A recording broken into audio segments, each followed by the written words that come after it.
HIMSS 2012 with McMillan from Cynergistek, co-founder and CEO. Mac, thank you very much for joining me. Thanks for having us. Mac, can you just explain the basics of the requirements, the regulatory environment for security to protect protected health information under HIPAA and then under HITECH? Okay. So under the basic HIPAA security rule, you had basically three sets of requirements. You had administrative requirements, physical requirements, and technical requirements.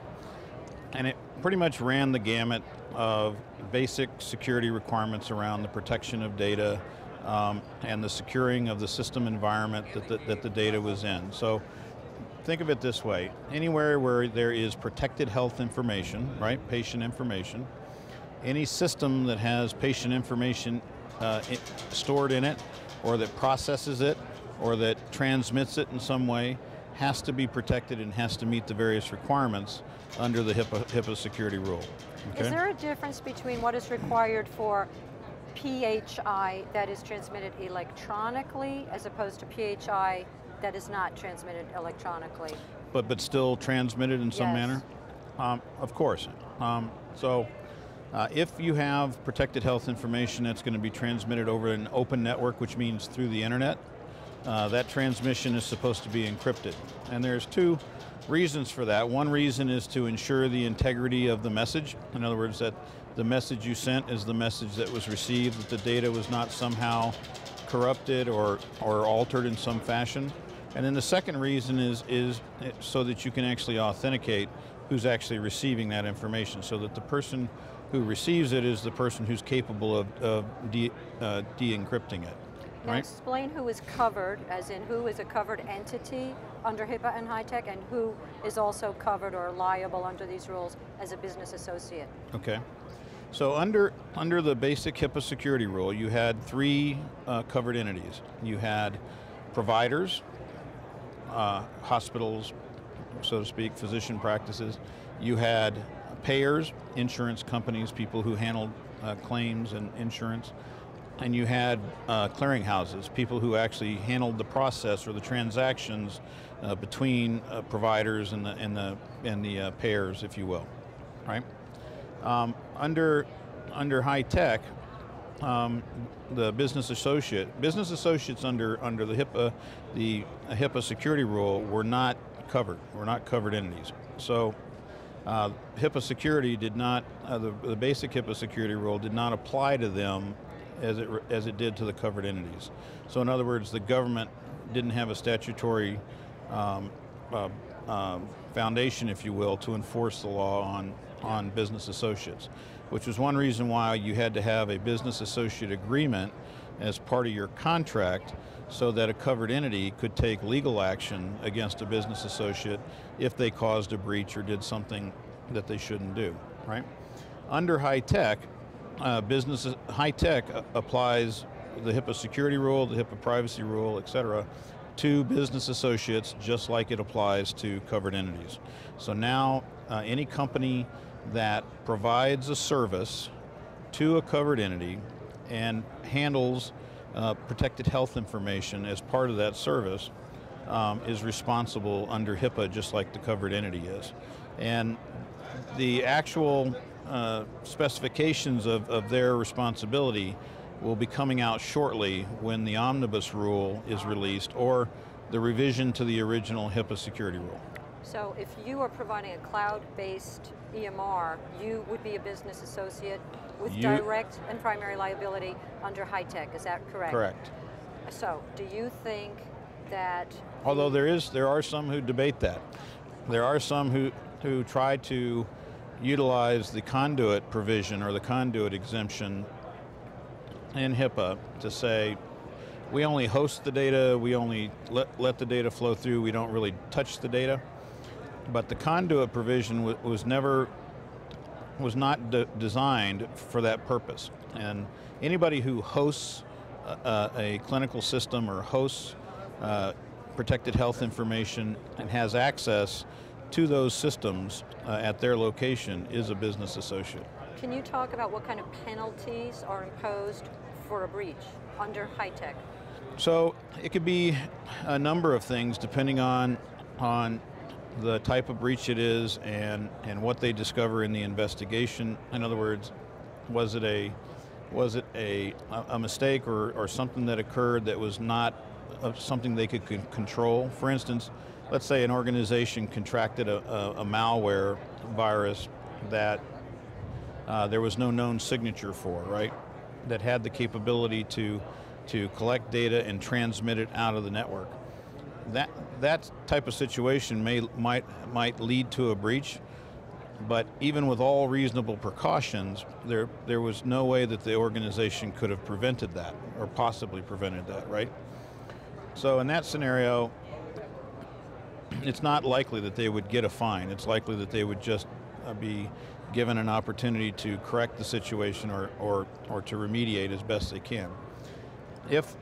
If there is reason to believe that the organization has not taken proper precautions, has not taken reasonable steps to protect the environment, and has a breach, then they could suffer fines up to $1.5 million in financial penalties. But if there's willful neglect, or if there's some criminal behavior associated, it could actually get referred to the Department of Justice for criminal prosecution. To the best of your knowledge, has that happened yet? We have had a few instances of individuals who have been prosecuted and who have actually received jail time as a result of a HIPAA violation. I don't know if you want to speak to this, but under high tech, is it easier to sell patient data? High tech doesn't make it, well, I think what you're referring, or maybe referring to, is under high tech, we're pushing everybody to adopt electronic health records. The theory is that once all the data becomes digitized, it becomes much easier to get access to it. That is not necessarily by default true, right? So as long as organizations take the right precautions, having the data digitized or having the data in electronic form should not make it any less risky than if it's in paper form. And in fact, when you look at the breaches that have occurred, we still have more breaches in terms of number from paper-based PHI than we have from electronic PHI. And in fact, when you look at the breach statistics in toto, in terms of folks who hack into a network and actually get access to the data and steal the data that way, that accounts for less than 6% generally of all the breaches that we have. Your biggest two categories of breaches are loss of paper and then theft or loss of a physical asset. But the difference is that typically when there's a paper-based breach, there's not a lot of information. When there is a lost asset, like a laptop, a thumb drive, a disk, a CD, etc., that's where we have the really big breaches. So the theory is, of course, that by taking all this information, pulling it out of the old-fashioned folders that used to be on the shelves with the colored tape, and putting it in a digitized form makes it much more accessible and much more easy for somebody to get their hands on and potentially steal or lose or what have you, or mishandle. And what it really is I don't think that it's necessarily easier for that to happen, but the outcomes can be much more serious, because like in the old days, you would have had to have driven up a pickup truck and stolen a whole lot of files to get any volume of information. Whereas today, you stick a thumb drive in an unprotected system and you can walk away with 10,000 records. So it's really the magnitude of the breach that occurs with the digitization. From a technology standpoint, are all EHRs created equal? And by that I mean, are they all on level playing field when it comes to what tools are available to secure data, or are some better than others? Well, they're not all created equal in the sense that they have different models. You have some EHRs that are fully integrated from end to end. You have other EHRs that are a composite of several systems. Anytime you have more than one system, or you have a hybrid model, it increases the risk, the security risks associated with that, because now you have more things that you have to essentially secure, to include the communication back and forth between the components.